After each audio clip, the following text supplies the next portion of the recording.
हैन। सचमुच जसरी विश्वास गरेर माग्यो परमेश्वरले त्यसै गरी पुरा गर्नुहुन्छ के। त आज म धेरै उत्साहित छु।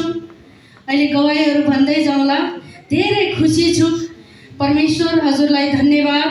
आज जसरी बबिता मिसले अघि भनिसक्नु भयो कि आज जसरी मागेको थियो हरेक तपाईको सन्तानहरू जो हैन यस गङ्गाबुमा हामी सुरुवातदेखि जो हामी अगाडि बढेका थियौँ हरेकलाई पिता परमेश्वर हजुरले चुनेर ल्याउनुहोस् भनेर जसरी विश्वासका साथमा मागेको थिएँ आज परमेश्वरले पुरा गर्नु भएकोमा फेरि पनि म धन्यवाद।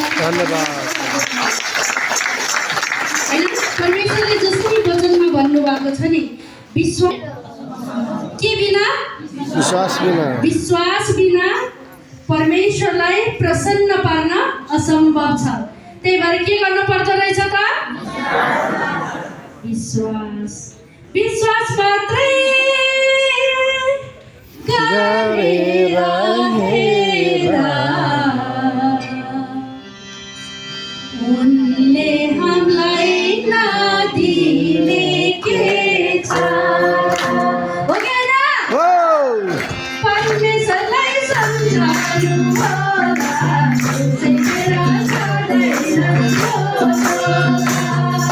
परमेश्वरलाई सम्झाउनु होला तेरा जादैन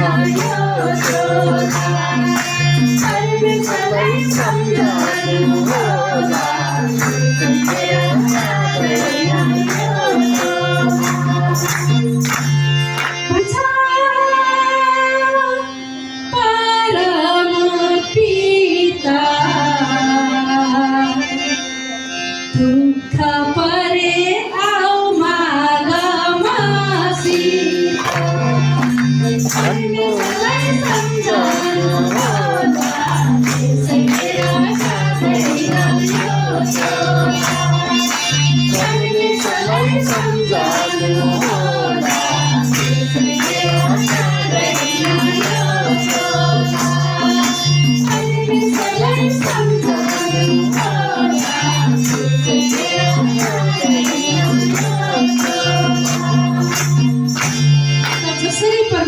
भन्नुभएको छ दुःख परे आऊ माग मसित हैन।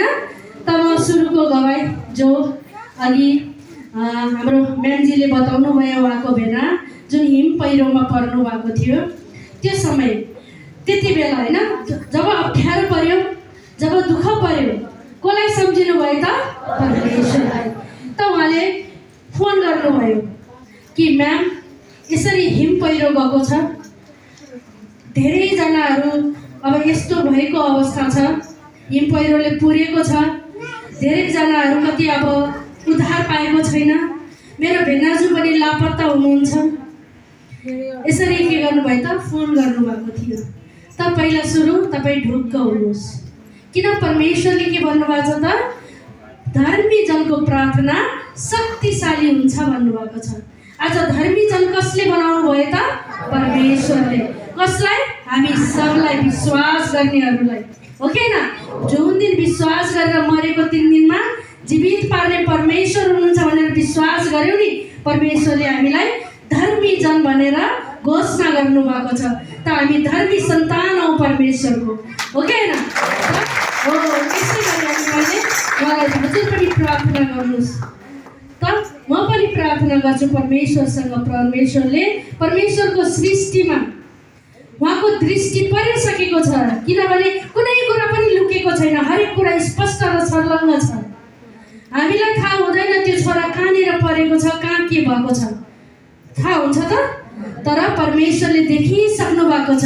परमेश्वरले मृत्युको मुखमा पुगे तापनि म खोसेर ल्याउँछु विश्वास मात्रै गर तँलाई म मृत्युको मुखबाट पनि खोसेर ल्याउँछु भन्नुभएको छ भनेर मैले यही वचन एकदम दाबी गरेर परमेश्वरसँग प्रार्थना गरेँ। पिता हरेक कुरा सम्भव छ हजुरमा हजुरले इच्छा गर्नुभयो भने त्यो छोरालाई तपाईँले जीवित ल्याउन सक्नुहुन्छ हजुरले इच्छा गर्नुभयो भने। त म प्रार्थना गर्छु पिता विश्वासको साथमा मेरो प्रार्थना हजुरले सुन्नुहुनेछ भनेर यसरी प्रार्थना गरेँ। त त्यसपछि भोलिपल्ट के त मैले बिहान न्युज सुन्दाखेरि 3 जना मृत्यु भयो अरू कति लापत्ता छ र कति हैन त्यो हिजो त्यो कारणले उद्धार उहाँले यसो पनि भन्नुभएको थियो कि उद्धार गर्नलाई असहज भइरहेको थियो। त न्युजले बताए कि त्यो मौसमको कारणले के त असहज भइरहेको छ, हेलिकप्टर गएर पनि खोज्न सकेको छैन, त्यहाँ मौसमको कारणले एकदम असहज भइरहेको छ। यसरी न्युजमा सुनिसकेपछि त अनि मनमा आयो मैले एकचोटि फोन गर्छु भनेर। अनि मैले म्यामलाई फोन गरेँ, किन मैले विश्वास छ परमेश्वरले त ल्याइसक्नुभयो भनेर हैन। त मैले फोन गरेको त म्यामले, म्याम म त हस्पिटलमा छु, भिनाजु त सही सलामत परमेश्वरले ल्याउनु भयो। हरेक कुरा हजुरमा सम्भव छ पिता। हजुरले इच्छा गर्नुभयो भने त्यो मृत्युमा परेकोलाई पनि जीवित जीवन दिनेवाला परमेश्वर हजुर हुनुहुन्छ भनेर म एकदम खुसी उत्साहित भएँ। र अनि म्यामलाई भने जीवित परमेश्वरले ल्याउनु भयो भने त्यो सानोतिनो घाइते त के त परमेश्वरले त ठिक पारिसक्नुभयो। यसरी नै भविष्यवाणी गरे त सचमुच आज कति खुसी लाग्यो उहाँले गवाई दिँदा। त्यत्रो उसमा पर्दा नि कहीँ पनि एउटा कोतारेर रगत पनि ननिस्किएर हेर्नुहोस् त परमेश्वरले सही सलामत ल्याइदिनु भयो। त्यही भएर धर्मी जनको प्रार्थना शक्तिशाली हुन्छ भनेर परमेश्वरले भन्नुभएको आज पक्का यो परमेश्वरले पुरा गर्नु। धन्यवाद। विश्वास हुनुपर्छ परमेश्वरमाथि। जसले परमेश्वरमाथि भरोसा गर्छ ऊ कहिले पनि लाजमा पर्ने छैन र कहिले पनि उसले निराश हुनु पर्दैन, परमेश्वरले भन्नुभएको छ। यो होइन कि मेरो मान्छे मात्रै जीवित आयो तर त्यहाँ पर्ने जति पनि दुर्घटनामा पर्नु भएको छ उहाँहरू पनि त्यसरी घाइते हुनुभएको छ भने पनि शीघ्र लाभको कामना गर्छु। र जति पनि त्यो समस्यामा त्यो पहिरोमा परेर मृत्यु भएको छ भने पनि परमेश्वरसँग यो प्रार्थना गर्छु कि उहाँहरूलाई पनि स्वर्गमा बास दिइसक्नुभयो, परमेश्वरले उद्धार गरिसक्नुभयो। यही प्रार्थना हामीले गर्नुपर्छ होइन। परमेश्वरको सन्तान यसमा पनि म धेरै उत्साहित भएँ। र बिहान जुन म्यामले फोन गर्नुभयो आफ्नो बच्चाको लागि त त्यसमा पनि म एकदम उत्साहित भएँ के। मैले उहाँले फोन गर्नुभयो कि म्याम मेरो बाबु यसरी आँखा यस्तो भएको छ, ज्वरोले एकदम अलस तलस भएर आँखा राम्रोसँग हेरेको पनि छैन, यसो भनेर म हस्पिटल जाँदैछु। त हामीले हस्पिटल नजा यो नगर भन्नु मिल्दैन हो कि होइन, उहाँको विश्वास। त मैले परमेश्वरसँग मेरो तर्फबाट प्रार्थना गरेँ, पिता हस्पिटल त हजुरको हस्पिटल पनि छ नि त हैन। त्यो बच्चा त्यहाँ गयो कुनै पनि रिपोर्टहरू खराब आउँदैन, सबै नर्मल आउँछ र हजुरले यो हस्पिटलमा उपस्थित गराइसक्नुभयो। मैले उहाँको मुख देखिसकेँ पिता भनेको नभन्दै उहाँ यहाँ आएर गवाई दिने योग्यको धन्यवाद परमेश्वरको हो कि होइन। तर के अनुसार माग्नु पर्यो त विश्वास, दृढ विश्वास हुन्छ। परमेश्वरले भन्नुभएको छ जुन चिज तिमीले देखेको जस्तै गरेर विश्वास गर्छौ तिम्रो साथमा नभए तापनि देखेको जस्तै गरेर विश्वास गर्यो भने त्यो तिम्रो अवश्य हुनेछ, परमेश्वरले भन्नुभएको छ। धन्यवाद। आज यो वचन परमेश्वरले पुरा गर्नुभयो। म एकदम खुसी उत्साहित भएँ। परमेश्वर हजुरको हो त होइन, सिर्फ के त तिमी भएर म बोल्नेछु, तिम्रो हात भएर म कार्य गर्नेछु, परमेश्वरले भन्नुभएको छ। त आज सरजीले अघि बताउनु भयो सचमुच हामी के त घमण्डले के गर्छ त मानिसलाई सधैँ नष्ट गराउँछ। यो हाम्रो बाउबाजेले पनि भनेको कुरा हो कि होइन। तर हामीलाई थाहै थिएन कि हामी अति घमण्ड र अहङ्कारले म जस्तो कोही छैन हरेक कुरामा। आज परमेश्वरको सन्तान भए तापनि कतिले घमण्ड त्याग्न सक्नु भएको छैन। अझै पनि मनमा कसैले यति सानो कुरा भन्यो भने एकदम रिस राग राख्ने होइन। हामीले के गर्छौँ त ठुस्किने नबोल्ने यस्तो पनि हुन्छ के। तर त्यो परमेश्वरको सन्तान होइन। जो परमेश्वरको सन्तान हो नि त्यो परमेश्वरको सन्तानलाई कहिले पनि खराब कुराले मन शान्ति गराउँदैन। त उल्टो परमेश्वरले त हामीलाई सिकाउनु भएको छ तिमीलाई सराप्नेलाई पनि आशिष दियो, तिम्रो निन्दा गर्नेहरूको निम्ति प्रार्थना गर। परमेश्वरले यो सिकाउनु भएको छ नि त हो कि होइन। त हामीले अब के त कसैले पनि केही भने तापनि हामी धन्यवाद परमेश्वर पिता, उता अनजानमा छ, उता निर्दोष छ पिता, हजुरले उनलाई पनि एकदम सद्बुद्धि दिनुहोस्। अझ उसलाई हजुरले चुनेर तपाईँको राज्यमा ल्याउनुहोस् ताकि उसले पनि हजुरको महिमा देखोस्, हजुरको आशिषबाट वञ्चित नहोस्। यसरी हामीले प्रार्थना गर्न जरुरी छ। जब हामी प्रार्थना गर्छौँ नि, परमेश्वरले भन्नुभएको छ त्यो प्रार्थना त्यहाँ बस्ने योग्यको छ भने बस्नेछ अरे, बस्दैन भने त्यो बस्ने योग्यको छैन भने फेरि वापस तिमीरै आउँछ अरे। हेर्नुहोस् त कति आशिष परमेश्वरले दिनुभएको छ।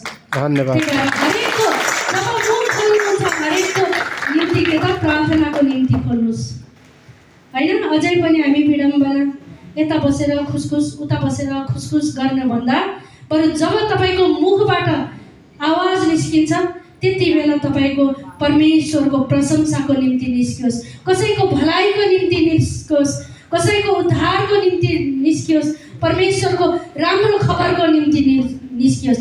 तब बल्ल परमेश्वरको महिमा तपाईँले देख्नुहुनेछ। तपाईँले सोचेको भन्दा पनि धेरै, सोच्दै नसोचेका कुराहरू, तपाईँको आँखाले नदेखेका कुराहरू, तपाईँको हृदयले विश्वास नगरेका कुराहरू आज परमेश्वरले प्रकट गरेर देखाउनु भएको छ। आज हेर्नुहोस् त, क्यान्सर जस्तो रोग, हामीले क्यान्सर भनेको त सबैभन्दा ठुलो रोगभन्दा पनि ठुलो होइन, सबै रोगभन्दा ठुलो मान्थ्यौँ नि त, मान्थ्यौँ कि मान्थेनौँ त? आज परमेश्वरले क्यान्सर जस्तो हस्पिटलको बेडमा मृत्युलाई कुरेर बसेको अवस्थामा पनि आज परमेश्वरले के गर्नुभयो त? चाहिँ बेडमै नै परमेश्वरको राम्रो खबर सुन्नुभयो, परमेश्वरको वचन सुन्नुभयो। परमेश्वर मात्रै बुझेँ मैले भन्नुभएको थियो नि त, हो कि होइन? आज परमेश्वर मात्रै बुझ्दा पनि आज परमेश्वरले के गर्नुभयो त? राम्रो खबर सुनिसकेपछि त परमेश्वरले के त उद्धार गर्नुभयो नि त, हो कि होइन? हो, यस्तो वचन हो परमेश्वरको। त्यही भएर तपाईँ हामी कोही पनि राम्रो खबर सुनाउनको निम्ति हामीले कसैले के यस्तो डर मान्ने हामी सन्तान हो त होइन। हामी त भन्नै पर्दैन। तपाईँहरूले मैले बारम्बार सिकाइराखेको छु, कसैले पनि जब राम्रो खबर सुनाउनुहुन्छ नि, तपाईँले सिर्फ आफ्नो गवाहीहरू बताउनुहोस्, आफूलाई भएको कुराहरू बताउनुहोस्। यो भन्नु पर्दैन कि मैले रातै लाएको छु, यी सिन्दुर पनि लाएको छु, पोते पनि लाएको छु होइन, म धर्म पनि परिवर्तन गर्नु पर्दैन, यो पनि गर्नु पर्दैन, यस्तो लामो कुरा गरिराख्नै पर्दैन। तपाईँलाई होइन, जसलाई परमेश्वरको राम्रो खबर सुनाउनु मन लाग्छ उसलाई सिर्फ भन्नु, हिजोको दिनमा म पनि यस्तै दुःखमा, कष्टमा, दलदलमा, पीडामा थिएँ, तिमीलाई जस्तै समस्या थियो, तर म यस्तो ठाउँमा गएँ त आज म एकदम खुसी छु, म आनन्द छु, म शान्ति छु, म एकदम आज रमाएर हिँड्न सकेको छु, आनन्द हुन सकेको छु। यो मात्रै भन्नुहोस् त, उसले कुन ठाउँ हो त्यहाँ, ल म पनि जान्छु भन्छ। तपाईँले धर्म यो त्यो भन्नुभयो भने ऊ फेरि पछाडि हट्छ, हो कि होइन? हिजो हामी पनि त्यहाँ गएर धर्म परिवर्तन गर्नु पर्ला, रीतिरिवाज चेन्ज गर्नु पर्ला, हामी अलग्गै होउँला, समाजबाट बहिष्कार होउँला, यही डरले हामी के गर्थ्यौँ त? लुकी आउँथ्यौँ, हो कि होइन? त आज हामीले बुझ्यौँ, अब हामी जान्यौँ, अब हामी लुकेर आउनुपर्छ त? अब हामी त के त छत्ती ठोकी हो, म परमेश्वरको सन्तान हो, किनकि मैले होइन, हामीले कुनै जात धर्महरू चेन्ज गरेको छ त? आफ्नो रीतिरिवाज चेन्ज गरेको छ त? छैन। हरेक कुराको जगेर्ना गर्दै परमेश्वरको आत्मिक वृद्धि गराउने हामीले के त त्यो प्रवचनद्वारा हामीले आत्मिक वृद्धि गराइरहेको छ। हिजो हामी कमजोर थियो, डरको आत्मा थियो, हो कि होइन? हेर्नुहोस् त, आज क अक्षर नपढेको एउटा फोन पनि मैले अगाडिबाट बोल्ने हो कि पछाडिबाट बोल्ने हो, दुइटै उस्तै छ। यसरी भन्ने व्यक्तिलाई पनि आज हेर्नुहोस् त, क अक्षर नचिने पनि परमेश्वरले त्यो मेमोरी पावर बढाइदिनु भएको छ ताकि भजन पुरै कण्ठ होस्। बरु हामी हेरेर पनि अलमल गर्छौँ यहाँ, हो कि होइन? आज हेर्नुहोस् त, एउटा अलमल नगरिकन भजन पुरै गाएर सुनाउनु भयो। हेर्नुहोस्, यसमा पनि परमेश्वरलाई धन्यवाद। जो हजुरमा भरोसा गर्छ, जो हजुरमा विश्वास गर्छ, उसलाई हजुरले जसरी भन्नुभएको छ, तँलाई म पुच्छर होइन शिर तुल्याउँछु भन्नुभएको छ, आज सचमुच शिर तुल्याउनु भयो। धन्यवाद। त्यही भएर हरेकले कोही पनि निराश नहुनुहोस्, तर मन चाहिँ बनाउनु पर्छ। आएर बसेर मात्रै मुखामुख गवाईको पालो बोजाला मुखामुख हेर्ने यो होइन। अब हामी त सुखी हुन आएको हो कि होइन? त्यही भएर कसैले पनि मन कमजोर नगर्नुहोस्। मन कमजोर त हिजोको दिनमा थियो, जब हामी शारीरिक भोजन चाहिँ मिलाइ खान्थ्यौँ, शरीरलाई कसरी रुच्छ कसरी गर्छ भनेर शरीर बढाउने काम मात्रै गर्थ्यौँ, तन्दुरुस्त बन्नलाई खोज्थ्यौँ, हो कि होइन? यो आत्माको पनि भोजन छ भन्ने कुरा थाहा थियो त? थिएन नि, थाहा थियो त? थिएन। सधैँ कमजोर महसुस गर्थ्यौँ आफूलाई, डरको आत्मा। थोरै केही भयो भने ओहो कता गएर मरौँ त, कहाँ गएर हाम फालौँ, कहाँ गएर झुन्ड्यौँ, बिन पाएता खाने थिए, यस्तो मन थिएन त? कमजोर भएर त हो नि, हो कि होइन? आत्मिक वृद्धि भएको थिएन। जब हामी परमेश्वरको वचन जान्यौँ कि हामीले आत्माको लागि पनि भोजन खानुपर्ने रहेछ, त यो भोजन कहाँबाट खाने रहेछ त? कानबाट सुनेर खाने रहेछ, हो कि होइन? तब यो सुनेको कुरा जब तपाईँले हृदयमा स्टोर गर्नुहुन्छ नि, तपाईँको मनोबल जब बढ्छ, तपाईँलाई यो समस्या त छिनो मसिनो जस्तो पनि लाग्दैन, किनकि त्यसलाई त कुल्चिने शक्ति र सामर्थ्य परमेश्वरले दिनुभएको छ। त्यो तेरो पाउको धुलो र तैँले कुल्चेर अगाडि बढ्नेछस् मेरो सन्तान, परमेश्वरले भन्नुभएको छ। पनि त्यसको बावजुद कति आमाहरू बच्चा सन्चो नहुँदाखेरि पनि आउनु भएको छ, परमेश्वरमा आशा राखेर हो नि त, होइन त? आज त्यो हिम्मत त्यो बल नभइदिएको भए क्यान्सर 2 वर्ष अघि तपाईँहरूले गवाई सुन्नुभयो, 2 वर्षसम्म जोगाउन सक्छु भन्ने थियो। तर आज जसरी परमेश्वरले भन्नुभएको छ, मानिसमा असम्भव ममा सम्भव छ मेरो सन्तान, तैँले विश्वास गर, ममा आशा राख, तेरो आशालाई म सधैँ पुरा गर्नेछु, तँलाई कहिले पनि निराशा हुन दिने छैन भन्नुभएको छ नि त, हो कि होइन? आज परमेश्वरमा भरोसा गर्नुभयो, आज 2 वर्ष होइन 7 वर्ष पार गरिसक्नुभयो, त डक्टरले पनि रिपोर्टमा अब त उहाँमा क्यान्सरको कुनै पनि जीवाणुहरू छैन, उहाँ क्यान्सरबाट मुक्ति भइसक्नुभयो। त्यसरी मनद्वारा पनि परमेश्वर बोल्नुभयो। आज के त क्यान्सरलाई पनि क्यान्सल गर्ने शक्ति र सामर्थ्य कोमा रहेछ त? परमेश्वरमा। आज हरेक कुरा सम्भव कसमा रहेछ त? परमेश्वरमा। आज ऋणलाई पनि परमेश्वरले के भन्नुभएको छ त? आज देखा भन्नुभयो अघि उसुक सरले, उहाँको धेरै पनि भएको छैन, तर परमेश्वरले यसरी माध्यम खडा गर्नुहुन्छ। मैले उहाँलाई